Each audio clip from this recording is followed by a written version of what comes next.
오늘은 세이노의 가르침이라는 책을 리뷰하겠습니다. 자기 삶의 노예가 되어 자기 생활과 시간을 통제하지 못한 사람이 어떻게 돈의 주인이 될 수 있단 말인가. 당신은 당신 삶의 주인이 되는 것이며 그때 비로소 돈이 당신의 노예가 되어 당신을 섬기게 되는 것이다. 인생 역전은 당신 스스로 현재의 삶에 분노하여 그 삶을 뒤집어 버릴 때 이루어지는 것이지. 수백억짜리 복권에 이번에는 내가 당첨될지도 모른다는 달콤한 상상으로 이루어지는 것이 아니란 말이다. 부자가 되려면 미래 방정식에 현재의 처지를 대입하면 절대 안 된다. 결코 그런 짓을 하지 마라. 이 순간부터는 당신의 미래 언젠가에 무슨 일인가 일어날 수 있도록 책을 읽고 지식을 축적하라. 절대로 내가 이걸 배워서 어디다 써먹겠어? 내가 이렇게 한다고 해서 무슨 소용이 있겠어? 하는 따위의 생각은 추호도 갖지 말라. 뭘 배우든지 간에 뭐라든지 간에 미친듯이 피를 토하는 마음으로 제대로 하여라. 그렇게 할 때야 비로소 미래는 그 암흑의 빗장을 서서히 열어주기 시작할 것이며 조만간 그 빗장 너머에서 비치는 강렬한 태양빛 아래에서 당신은 감격의 눈물을 흘리게 될 것이다. 지금 이 시기에도 미래를 미리 계산하지 마라. 나는 부자가 되고 싶어하는 사람들에게 일과 관련된 공부를 할 때는 피를 토하는 자세로 하라고 한다. 특히 30대 중반 이전에는 적어도 23년 동안은 그렇게 살아야 한다고 말한다. 농땡이 치지 말고 학생을 손님으로 여기면서 하루 종일 가르치는 일과 관련된 일, 즉 교재를 준비하는 일과 가르치는 일에만 미친 듯 몰두하라는 것이다. 일요일이건 공휴일이건 쉬지 말라고 했다. 그가 내 지시대로 몇 개월을 하다가 일주일에 하루 정도는 쉬고 싶다고 했을 때 내가 한 말은 엄살 떨고 있네, 아직도 정신을 차리지 못했다였다. 내가 그에게 한 달에 하루는 푹 쉬어도 좋다. 그 한 시기는 그의 예금액이 2억 원을 넘어가기 시작했을 때였는데 메일을 주고받은 지 2년이 안 된 시기였다. 몇 개월을 열심히 해보아도 수입이 즉각 늘어나는 것도 아니고 남들이 알아주는 것도 아니다. 첫째, 가시적 결과를 외부에서 찾지 말고 내부에서 찾아라. 셋째, 노력한 만큼의 대가는 반드시 주어진다는 것을 믿어라. 문제는 그 시기가 당신이 생각하는 시간보다 더 미래에 있다는 점이다. 넷째, 긴장감을 잃지 말라. 긴장감이 있다면 싫은 것을 오랫동안 억지로 하여도 탈이 나지 않는다. 96%의 걱정거리가 쓸데없는 것이다. 새벽에 일어나서 운동도 하고 공부도 하고 사람들을 사귀면서 최대한으로 노력하고 있는데도 인생에서 좋은 일은 전혀 일어나지 않는다고 말하는 사람을 나는 여태껏 본 적이 없다. 고민은 10분만 하라. 중요한 것은 능력이다. 대졸자들이 대학에서 보내는 4년간 동일한 기간 동안 어느 한 분야에 홀로 파고든다면 그 어떤 분야권 대졸자보다 더 큰 실력을 갖추게 된다. 영어를 전공으로 하는 대학생들이 하루에 2시간씩 4년간 공부한다면 도사가 된다는 말을 우연히 듣고 나서 이런 생각이 들었다. 하루에 2시간씩 4년, 하루에 4시간을 하면 2년 8시간이면 1년 16시간이면 6개월, 18시간이면 6개월도 안 걸린다는 말인데 한번 미쳐보자. 고3 학생도 가르칠 수 있었고 토플 점수를 계속 올려나갔으며 닥치는 대로 갖가지 분야를 공부하였다. 학력이 없는 사람들이 저지르는 잘못은 일을 배우려 하지 않고 돈을 쫓는 것이다. 누구나 쉽게 배울 수 있는 일은 절대 하지 말라. 그렇게 해서 종잣돈을 악착같이 모아라. 그러고 난 뒤에는 독립하는 데 도움이 되는 일을 배워라. 공급이 적더라도 기쓰고 그 일을 하라. 거기서 기회가 주어질 것이다. 한가한 시간을 어디에 어떻게 보내는가 하는 것이다.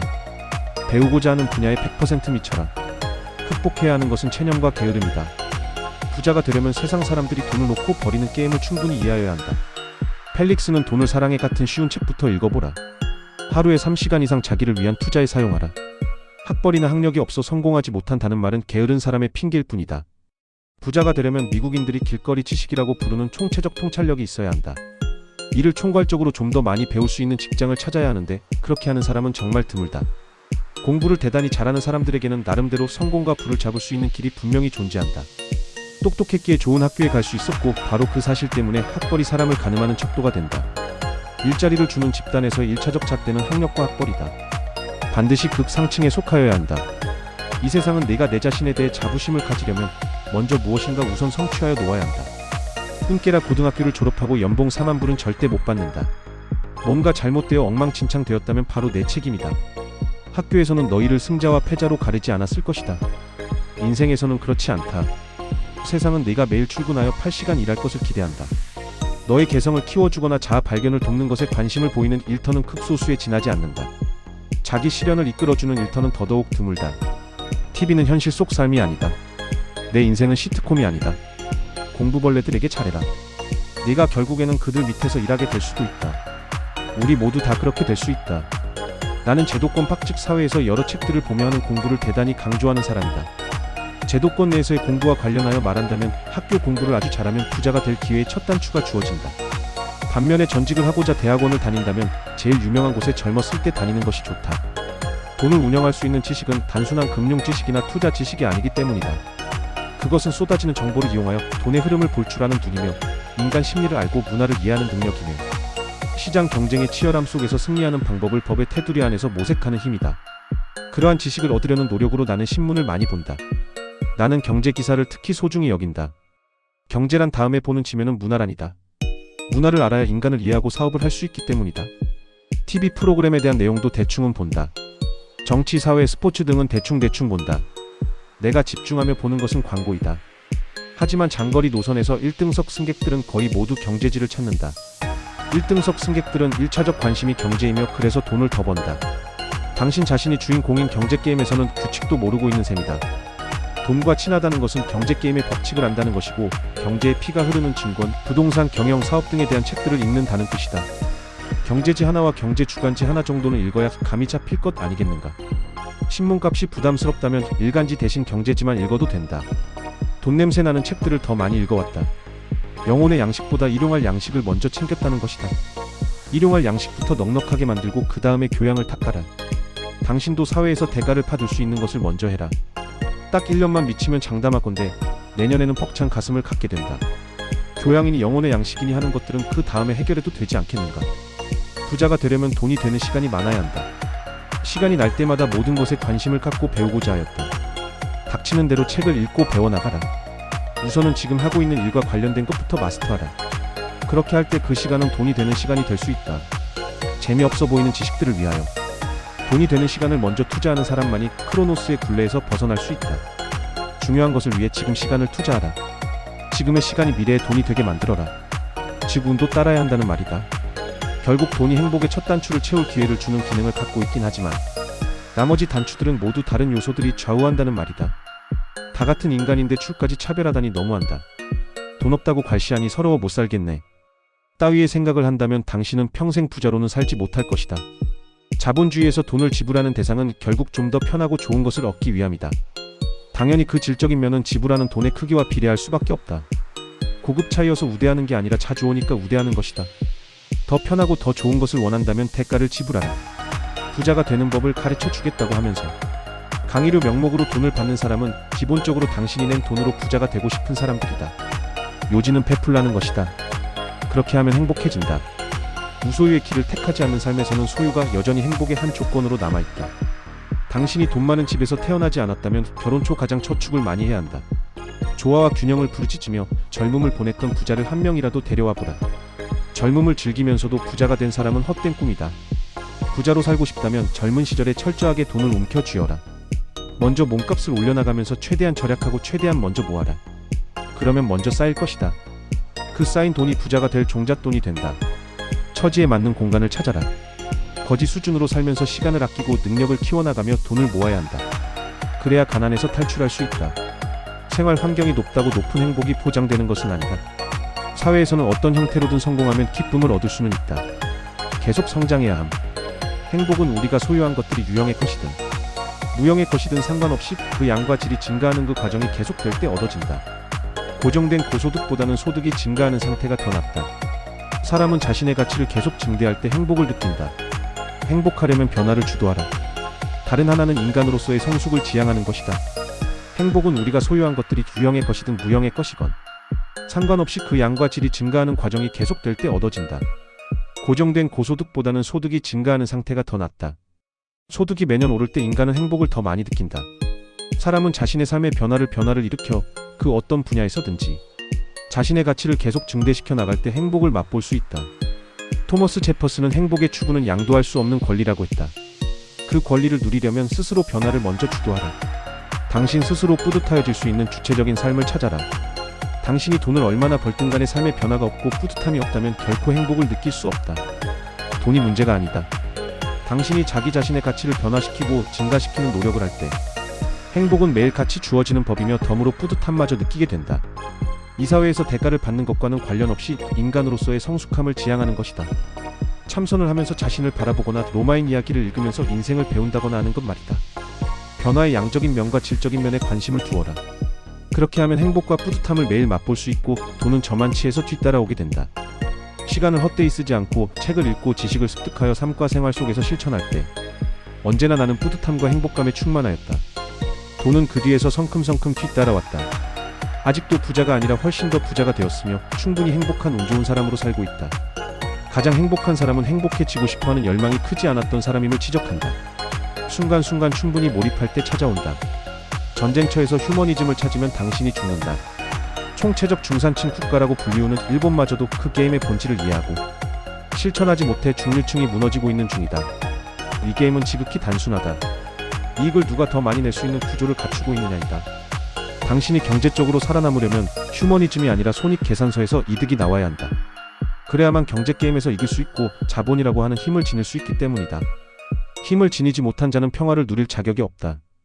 1년 정도 앞에 목표만을 세우되 1,000만 원을 모으는 것 같은 소박하지만 구체적으로 실행 가능한 목표를 세워라. 조만간 목돈을 쥐게 될 것이며 바로 그 목돈이 종잣돈이 되어 부자의 길로 접어드는 첫 계단에 올라갈 수 있게 된다. 목돈이 손에 쥐어지게 될 시간이 언제가 될 것인지는 순전히 당신이 현재의 수입 가운데 얼마를 소비할 것이며 저축할 것인지에 따라 결정된다. 절대 뒤를 돌아보지 마라. 그저 다음 달에 저축할 돈만 생각하여라. 계속 전진만 하라. 인생이나 풋볼이나 1인치 씩 앞으로 가는 것뿐이다. 1인치에 얼마나 최선을 다하느냐에 따라 승리와 패배가 갈린다. 승리와 패배의 차이는 결국 1인치의 차이이다. 우리는 오직 1인치를 위해 달릴 뿐이다. 미래의 야망은 던져버려라. 꿈과 야망은 성공의 원동력이 아니고 보잘것없어 보이는 1인치 전진을 위해 오늘 외롭게 최선을 다하는 힘이 바로 성공의 원동력이다. 나는 오직 한 점만을 따기 위해 노력한다. 나 역시 그처럼 하여왔다. 당신도 그렇게 하라. 나 역시 일하는 것을 그 어떤 가치보다 우선시하며 즐겨왔다.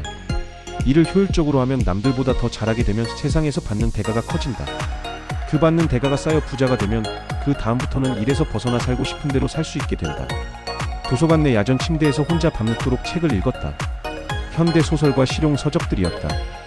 가난한 사람들의 삶을 살펴볼 것을 권한다. 내가 부자된 것은 부자들을 따라해서가 아니라 가난한 자를 따라하지 않으려고 길을 썼기 때문이다. 있는 놈들이 일을 더 헌신적으로 잘하는 사람을 곁에 두고 싶어 한다는 것은 까맣게 모르며 기회는 그 있는 놈들로부터 주어질 수 있다는 것을 상상조차 하지 못한다. 둘째 아무 일이나 하려 하지 않는다. 아무 일이나 닥치는 대로 하다가 기회를 잡았기 때문이다. 일을 가려서 한다거나 몸이 편한 일만을 찾는다는 것은 꿈같은 이야기였다. 일단은 하루 3만 원 일거리를 일주일 내내 할 것이고 나를 고용한 사람이 나를 반드시 찾도록 만들 것이다. 가장 행복한 돈의 액수는 100만 파운드이다. 우리 소득으로 따지면 9억이다. 일에서의 성취감, 만족스러운 결혼생활, 건강 등이 행복을 결정하는 데 중요한 요인이었다. 시간이 지나면 더 많은 것을 원하게 된다. 게다가 행복은 상대적인 성격을 갖고 있다. 결혼을 코앞에 둔 남녀가 종종 갈라서는 이유 역시 부모들과 당사자들의 비교 심리와 주변 인식에 있다. 모든 갈등이 남들에게 지고 싶어하지 않는 시기심이 빚어낸 것이다. 부자들은 남들이 어떻게 살든 관심이 없다. 현재의 상황이 아무리 좋아도 다시 나빠질 수 있음을 알고 대비하려고 한다. 남들과 비교하며 살지 않는다. 남들이 무엇을 갖고 있건 간에 관심이 없다. 그들은 우선 돈을 모은다. 돈이 쌓이면 그 돈에서 나오는 수익으로 나중에 무엇이든 살 수 있다는 것을 안다. 부자들은 이렇게 속삭이면서 다른 사람들의 호주머니를 노리는데 귀신이다. 자신의 한계를 인정하는 것도 좋지만 적어도 노력은 해보고 나서 그런 한계를 인정하는 것이 좋지 않을까? 돈이 아주 많이 생기면 자동적으로 불행하여 진다는 공식을 이제는 버려라. 돈을 심포도라고 미리 단정 짓고 뒤돌아서는 여우가 되지도 말아라. 돈이 많아도 행복하게 살 수 있다. 부유한 것은 죄가 아니다. 무슨 일을 하건 간에 시간과 노력을 아낌없이 투자하여 다른 사람들과 차별화를 가져올 때 부자가 태어나는 것이다. 중산층의 모방 소비와 하류층의 실망 소비가 과소비이다. 자기 개발을 위한 지출이었던 거 아닌가이다. 보통 사람이 부자가 되려면 악착같이 돈을 모아야 할 것 아닌가. 모두가 평등하게 잘 사는 사회를 꿈꾸지 말라. 부자들의 공통적 특성은 그들이 수입보다 낮은 수준으로 생활했다는 것이다. 부자들은 오직 여유자금을 부동산이나 주식 중 확실하다고 생각하는 곳에 투자할 뿐이다. 부자들 중에 짧은 시간에 고수익을 노리는 단타 매매자는 찾아보기 힘들다. 투자 대상을 고른 뒤 장기적으로 그저 묻어둔다. 아이러니하게도 부자들은 그래서 돈을 더 번다. 부자가 되려는 사람들은 바로 이러한 소유 자체에 대해 초월적인 투자 태도를 배워야 한다. 모두 다 자기 수입 수준보다는 덜 쓰고 살아온 사람들이 부자들이고 나 역시 마찬가지다. 그들이 과거에 어떻게 살아왔는지를 배우는 것이 좋다. 진짜 부자는 축적, 증식, 나눔의 3단계를 거쳐야 될 수 있다. 재벌 자녀들이 가져야 할 특권의식은 이 사회를 더 좋은 사회로 변화시키는 데 있어 원동력이 되는 불을 가지고 있다는 것뿐이다. 부자들은 자녀들에게 학교에서 가르치지 않는 일하는 법을 가르쳐준다. 집을 살 것을 권유한다. 나는 우선은 일을 현명하게 잘해야 하며 그래서 이사회에서 받는 대가를 극대화시켜 종잣돈을 만들고 그 종잣돈으로 투자를 하면서 한편으로는 계속 사회로부터 대가를 받아나가야 한다고 믿는다. 그래야 종잣돈이 날아가도 생활에 타격을 받지 않는다. 여유 자금에 대한 내 정의는 미래 어느 날이 와도 쓸모가 없는 차금이다. 하지만 나 자신은 분산 투자를 신봉한다. 주식 투자는 경제를 보는 눈이 커졌을 때 여유 자금을 갖고 해야만 돈을 벌 수 있는 게임이라는 것을, 더럽고 위험하고 힘들고 폼안 나는 것들이다. 바로 그런 것을 해라. 그러면 돈을 번다. 경쟁자가 적음으로 폼나는 게 없다. 그들이 남들 보기에도 멋있어 보이는 일을 한 것은 기반을 탔고 나서부터이다. 부자들이 재테크에 민감한 것은 이미 돈이 있기 때문이고 1%의 차이가 엄청난 액수의 차이를 가져오기 때문이다. 34년은 넘기지 마라. 10년씩 준비한다면 그 기간 동안 잃어버리게 되는 삶이 너무 안타깝다. 책 속에 길이 있다는 말은 그래서 진리이다. 일자라는 법에 대한 책들을 최우선적으로 찾아내 반드시 읽어라. 나는 학연, 지연, 혈연, 배경 없이 홀로 서기를 하면서 무릎이 수없이 깨지는 가운데 협상력을 길렀다. 사람들 사이에 수많은 이들이 사실 모두 협상에 의한 것이다. 나는 언제나 고금리만 따라다닌다. 당신이 불편함을 느낄수록 돈은 쌓이기 마련이다. 어떠한 경우에도 빚을 치지 말라. 인터넷 상에서 금융상품을 비교하는 사이트들이 여러 곳이 있다. 사랑이라는 무대 위에 오르게 되면 우리의 행동과 마음을 그렇게 성적 유전자가 지배한다는 사실을 부인하지 말라. 성격 차이란 말은 갖가지 이유들로 인해 많이 싸웠다는 말이다. 부자가 되려면 외로움을 이겨내야 한다. 몇 년 간만이라도 만나지 말고 외롭게 노력하라. 부자로 살고 싶다면 남편이 적어도 30대 중반까지는 엄청난 노력을 하면서 능력을 배가시켜야 한다. 당신 남편이 일하는 곳 주변에 있는 모든 사람들이 당신 남편과 비슷한 수준의 사람들임을 기억하라. 게임은 학교를 마치고 나서부터 혹은 자격증, 면허증을 획득하고 나서부터 시작되는 것이다. 공감. 남자는 30대 중반까지는 능력을 배가시켜야 한다. 무조건 공부를 시켜라.